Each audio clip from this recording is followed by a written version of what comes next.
Pessoal, então agora nós vamos fazer o cálculo dos parâmetros a partir de dados em laboratório. O mesmo transformador que nós fizemos o ensaio invasivo, agora eu vou passar para vocês aqui os dados que foram obtidos de uma medição real em laboratório, com a ligação que a gente fez, né? Então, nós observamos no lado, lembra que o ensaio foi feito do lado de alta tensão, né?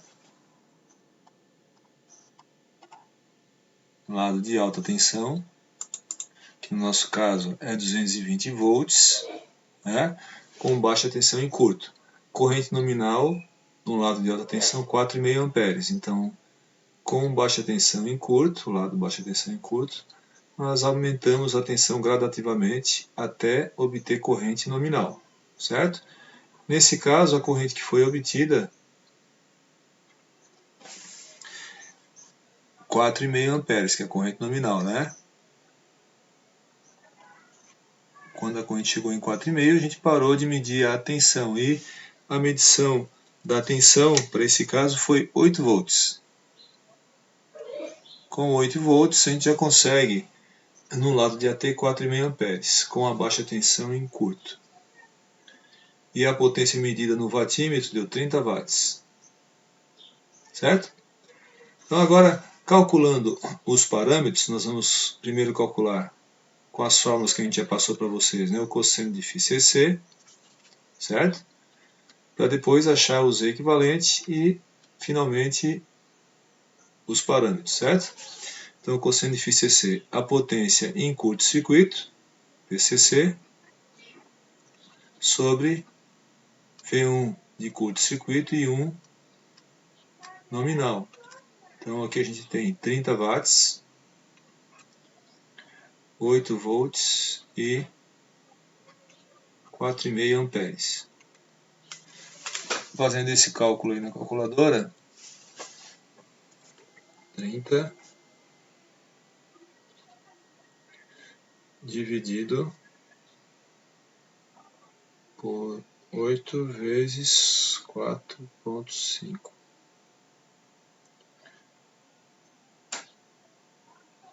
0,83 cosseno φ.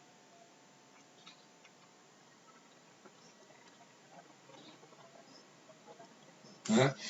Fazendo agora o inverso cosseno na calculadora,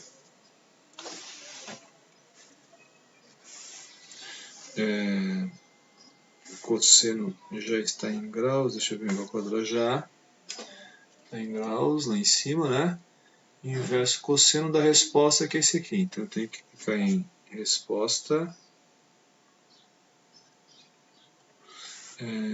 cosseno a menos 1. Não vai dar certo assim. Primeiro, cosseno a menos 1 da resposta, e fecho parênteses. 33,58. Vamos usar todas as casas aí. 33,557.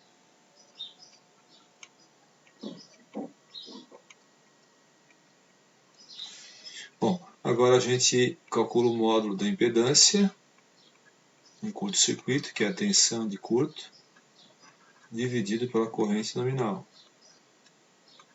A tensão foi 8 volts, que a gente aplicou lá no transformador, e a corrente 4,5.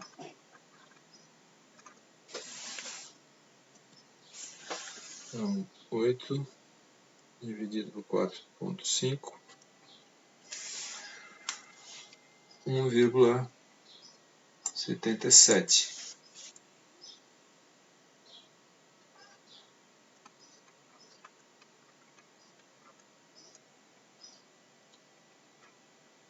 Certo? Bom, agora a gente vai ter que transformar isso aí de retangular para polar. Essa impedância que tem módulo 1, estou usando umas casas aqui para ficar com a precisão um pouco melhor. Ângulo de 33,557 graus. Transformo de retangular para polar, certo? Na calculadora, vamos lá. Então, nós temos aqui a resposta, vamos ver aqui, a resposta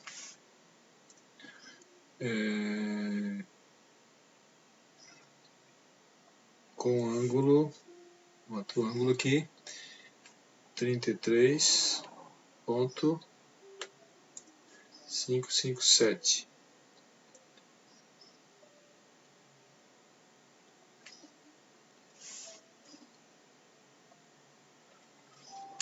Bom, 1,4815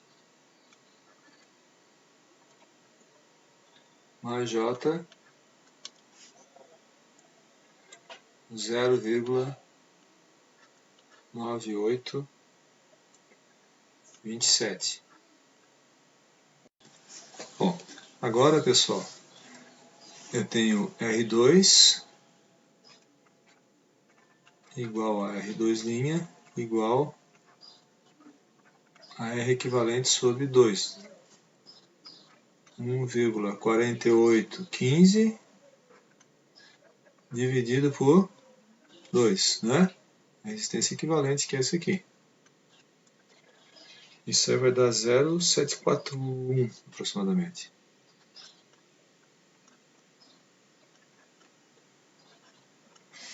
O X2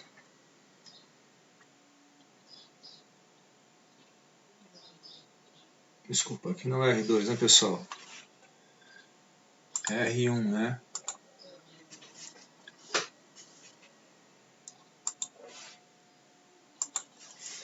R1 igual a R2', né? Considero os dois iguais. A resistência do primário e a do secundário referida ao primário, né? E o X1 igual ao X2'.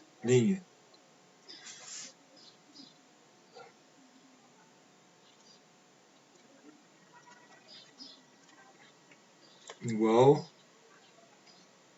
ao X equivalente sobre 2. Então agora a reatância equivalente é essa daqui, 0,9827 dividido por 2. Então isso aqui vai dar 0,491 ohms. Né?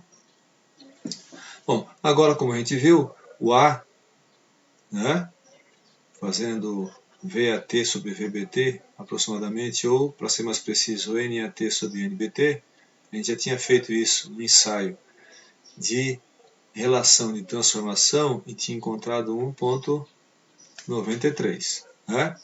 Então agora eu tenho que fazer o seguinte, R2 vai ser igual ao R2'. Lembre que esse ensaio foi feito do lado do primário.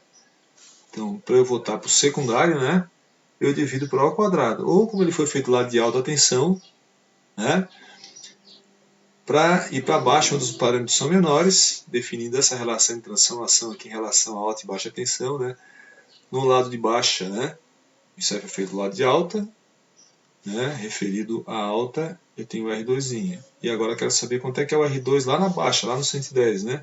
Então eu divido por A ao quadrado. Então vai ser 0,741 dividido por 1,93 ao quadrado, né? Então fazendo essa continha aí, 0,741 dividido por 1,93 ao quadrado